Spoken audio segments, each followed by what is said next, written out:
세상에서 가장 좋은 비타민은 열정이라고 합니다. 항상 열정이 넘치는 원장 한정열입니다. 반갑습니다. 오늘 제가 말씀드릴 내용은 2021년도 대한간암회에서 발행한 간세포 함정에 대한 보고서 내용입니다. 그래서 오늘 말씀드릴 내용은 간세포 함정의 유병률, 그다음에 간세포 함정의 원인과 동반 질환, 그다음에 만성 B형 간염과 관련된 간세포 함정의 항바이러스의 치료율, 그리고 간세포 함종의 치료에 대해서 말씀드리도록 하겠습니다. 우선 간세포 함종의 유병률입니다. 간세포 함종은 2018년도 자료를 보면 전체는 11,000명 정도가 우리나라에서 생겼고, 남성에서 8,700명, 여성에서 2,400명이 생겨서 약 11,000명 정도의 간세포 함종이 생겼고요. 조 발생률이라고 하는 크루드 레이스는요, 10만 명당 몇 명이 생기는가를 보는 건데요. 남성의 경우에서는 10만 명당 33명, 여성은 9명이 생김으로써 전체적으로는 10만 명당 약 21명이 간세포 함종이 10만 명당 21명이 간세포 함종이 생기고 있습니다. 새로운 간세포 함종의 발생을 보면은요, 10대, 20대, 30대는 아주 미미합니다. 그러다가 40대 급격하게 간세포 함종이 증가하게 되고요. 50대, 60대 아주 피크를 보이는 것을 볼 수가 있습니다. 70대는 평균 수명에 미치지 못하고 돌아가신 분들이 있기 때문에 간세포 함종 새로운 발생 후 케이스는 줄어들게 되겠습니다. 그래서 50대, 60대가 간세포 함종이 가장 많이 생기는 그런 나이입니다. 그러면 인구 10만 명당 간세포 함종의 발생을 보면은요, 갑자기 40대부터서 간세포 함종이 증가하게 되고 50대, 60대, 그리고 70대의 가장 피크죠. 이것은 인구 10만 명당, 예를 들어 70세 인구 10만 명당 간암 발생률인데요. 나이가 들수록 모든 암들이 나이라고 하는 중요한 위험 인자가 있죠. 그래서 나이가 들어갈수록 암이 증가하는 걸 볼 수 있는데요. 우리나라에서도 40세 이상부터서 만성 B형 간염, C형 간염의 경우에 있어서 1년에 2차례 국가 건강검진을 통해서 간암 검진을 하고 있죠. 그래서 40세 이후부터서는 급격하게 간세포 함종이 증가한다는 것을 볼 수가 있습니다. 이런 간세포 함종의 발생이 지역별로 차이가 있는가 봤더니 서울, 제주도 되게 비슷한데요. 강원도가 조금 많은 그런 경향을 보이고 있습니다. 그 다음에 사람의 수입에 따라서 간세포 함종의 10만 명당 발생률을 보면은 수입이 많건 수입이 적건 비슷합니다. 간세포 함종의 발생은. 그러나 보험료를 내지 않는 계층에서는 더 높은 것을 볼 수가 있습니다. 2008년부터 2018년까지 10년 동안의 간세포 함종의 조 발생률을 보게 되면요, 유병률을 보게 되면은 되게 비슷하다라는 걸 볼 수 있습니다. 10년 동안에 전체적으로 10만 명당 23명에서 21명으로 크게 간세포 함종이 줄지 않았다라는 것을 볼 수가 있습니다. 10년 동안 간세포 함종의 발생의 변화는 전 세계적으로 보아도 비슷합니다. 우리나라 경우에 있어서는 12,000명에서 11,000명 정도로 약간 줄었지만 전 세계적으로는 한 2% 정도 간세포 함종이 증가하는 것을 볼 수가 있습니다. 다시 최근 10년 동안 2008년부터서 2018년까지 간세포 함종의 유병률을 보면은요. 예를 들어 10대, 20대, 30대까지는 간세포 함종이 거의 없죠. 그러다가 급격하게 40대 많아지게 되고요. 50대 더 많고 60대 더 많고 70대 더 많은 것을 볼 수가 있습니다. 그래서 나이가 들어갈수록 모든 암들이 그렇듯이 간세포 함종도 증가하는 것으로 되어 있습니다. 말씀드린 것처럼 지역에 따라서 우리나라 별다른 차이는 없습니다. 그리고 최근 10년 동안 그 사람의 수입에 따라서 간세포 함종의 발생률에 차이가 있느냐 보니까 역시 차이가 없는 것을 볼 수가 있습니다. 그러나 보험료를 내지 않는 좀 취약계층에서는 간세포 함종이 유병률이 좀 높은 것을 볼 수가 있습니다. 이번에는 두 번째로 간세포 함종의 원인하고 간세포 함종의 동반 질환에 대해서 알아보도록 하겠습니다. 간세포 함종의 원인은 B형 간염이 가장 많습니다. B형 간염이 약 60%를 차지하게 되고요. 그 다음에 이제 C형 간염, 알코올성 간질환, 그 다음에 비알코올성 간질환 등이 10%씩을 차지하게 됩니다. 그 외에 이제 자가면역 간질환이랄지 원인 미상 이런 것들이 있습니다. 그래서 간세포 암종의 가장 중요한 원인은 우리나라에서는 만성 B형 간염입니다.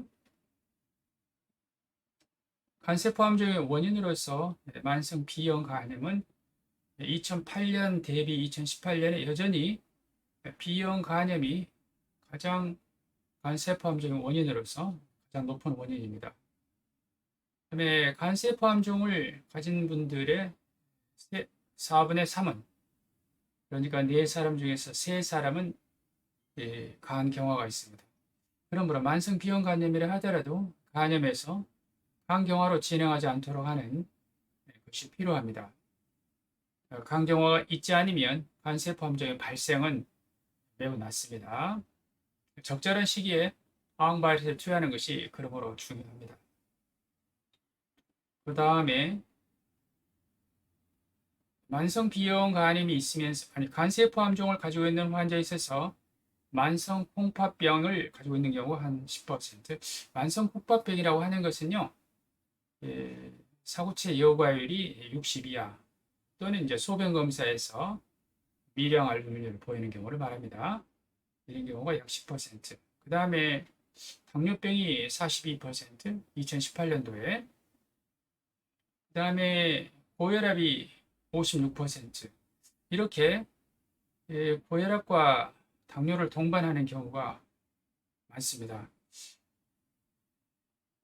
나이가 점차 많아지면서 B형 간염 환자들이 고혈압과 당뇨와 같은 만성 질환들을 동반하게 되는 것입니다. 그 다음에 간세포 암종 외에도 다른 암종을 갖는 경우가 5% 정도 있습니다. 그 다음에 심장혈관 질환을 가지고 있는 경우, 그 다음에 뇌혈관 질환을 가지고 있는 경우도 약 10% 정도씩 있습니다. 그래서 나이가 들면서 점차 B형 간염 외에도 다른 동반 질환들이 많이 생긴다는 것이죠. 이번에는 B형 간염과 관련된 간세포 함종에 있어서 항바이러스 치료율을 보도록 하겠습니다. 2008년도 대비 2018년도에 항바이러스의 치료율은 많이 증가를 하였습니다. 그래서 2018년도에 보면은 간세포 함종 진단 전에 항바이러스를 사용하고 있는 경우가 31%, 그다음에 간세포 함종을 진단한 후에 항바이러스를 사용하는 경우가 38%로 전체 약 70% 정도가 간세포 B형 간염에 의한 간세포 함종 경우에 있어서 항바이러스를 사용하고 있는데요. 아직도 약 30% 정도는 B형 간염에 의한 간세포 함종이 생겼음에도 항바이러스를 사용하지 않고 있습니다. 그래서 남녀가 이런 것은 비슷하게 나타났습니다. 이번에는 이 간세포 함종의 치료에 대해서 알아보도록 하겠습니다. 간세포암종의 일차적인 치료로서 여러 가지 치료 방법이 있지만 가장 많이 사용이 되는 것은 트랜스 아트리얼 테라피. 그것은 이 간세포암종에 영향을 공급하는 간 동맥에 색전 물질을 넣어가지고 간세포암종을 발사시키는 것입니다. 그래서 항암제하고 리피오돌이라고 하는 것을 믹스해서 간세포암종에 영양 공급을 하는 혈관을 막고요. 그 혈관을 젤 폼으로 막음으로써 영양 공급을 차단함으로써 간세포암종을 죽이는 방법을 말합니다. 이러한 경동맥 화학 색전술이 가장 많이 사용되고 있습니다. 그 다음으로는 이제 외과적인 수술이 20% 정도, 그 다음에 국소 열 치료, 암이 있는 곳을 초음파로 쭉 전극을 넣어가지고 그 자리에서 열을 가해서 암세포를 태우는 것을 말합니다. 그 다음에 방사선 치료가 일부 있고요. 그 다음에 이제 수술이 어려운 경우에 있어서는 전신 치료요법으로서 표적 항암제나 면역 항암제 등을 최근에 사용하게 되죠.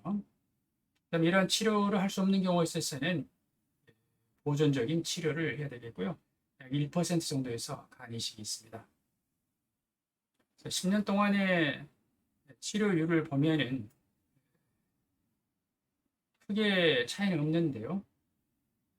보면은 경동맥 화학 색전술이 여전히 예전이나 지금이나 가장 많이 사용이 되고 있는 치료이고, 그 다음이 수술이고, 그리고 국소 열 치료를 사용을 하고 있습니다. 오늘은 이렇게 대한간학회에서 발표한 간세포암종 보고서에 대해서 알아보았습니다.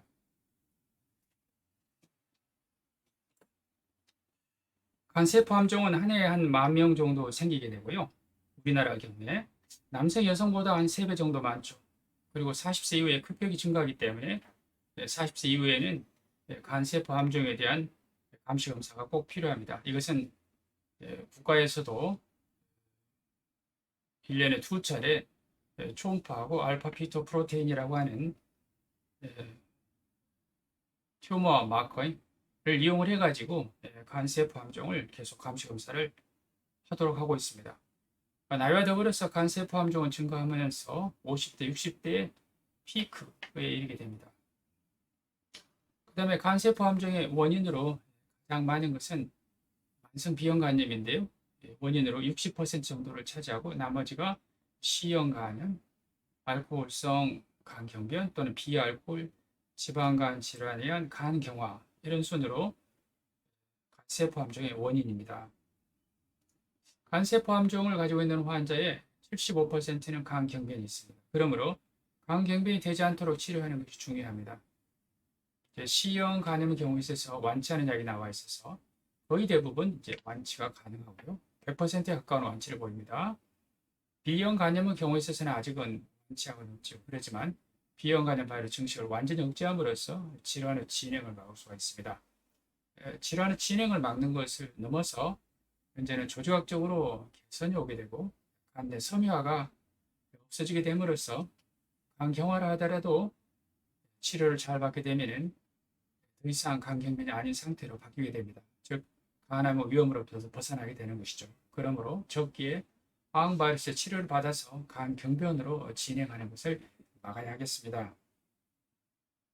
그 다음에 항바이러스를 사용함으로써 B형 간염의 진행에 의한 비대상성 간경변으로의 사망이 줄어들게 되고, 대신에 B형 간염을 가지고 있는 분들이 더 오래 살게 되었죠. 더 오래 살게 되기 때문에 이제는 질환의 유병 기관과 관련 있는 간세포암종의 위험성은 그대로 남아 있어서 간세포암종은 현재 10년 전이나 지금이나 비교해서 특별히 줄어들지 않았습니다. 하지만 간세포암종을 가진 환자들의 나이는 예전에 비해서 더 높아졌습니다. 그것은 말씀드린 대로 비대상성 간경변에 의한 사망률이 떨어졌기 때문에 오래 살면서 그만큼 간세포 함정이 늘어나기 때문입니다. 그래서 간세포 함정을 가진 분들의 나이가 올라간 것입니다. B형 간염을 치료해서 항바이러스는 매우 중요합니다. 그런데 간세포 함정이 생기거나 간경변이 오기 전에 투약을 해야 됩니다. 그래서 간세포 함정을 진단한 이후에 항바이러스를 사용하고 있는 사람을 보면은 간세포 함정이 오기 전에 이미 항바이러스를 사용하고 있었던 사람이 있고, 그 다음에 간암에 대한 치료를 한 다음에 항바이러스를 사용하는 사람이 있습니다. 그래서 이런 사람을 추가해서 합해서 약 70% 정도에서만 항바이러스를 사용하고 있다는 것입니다. 아직도 항바이러스가 필요한 분이 있습니다. 그 다음에 간세포 함정의 치료는 많이 발전하여서 예전에 비해서 사망률이 많이 떨어졌는데요. 가장 많이 사용하는 것은 경동맥 색전술입니다. 그리고 수술, 그리고 고주파, 열치료 그런 걸 많이 사용하게 되고, 최근 들어서 이제 방사선요법도 하게 되고 더 좋은 치료 정보들이 많이 나왔죠. 그래서 세포독성 화학요법제가 아니라 표적 항암제, 그리고 면역 항암제 등을 이용을 해가지고 전신 치료를 하고 있습니다. 오늘은 이러한 2021년도 대한간암학회에서 발간한 간세포 함정 보고서에 대해서 말씀드렸습니다. 이상입니다. 감사합니다.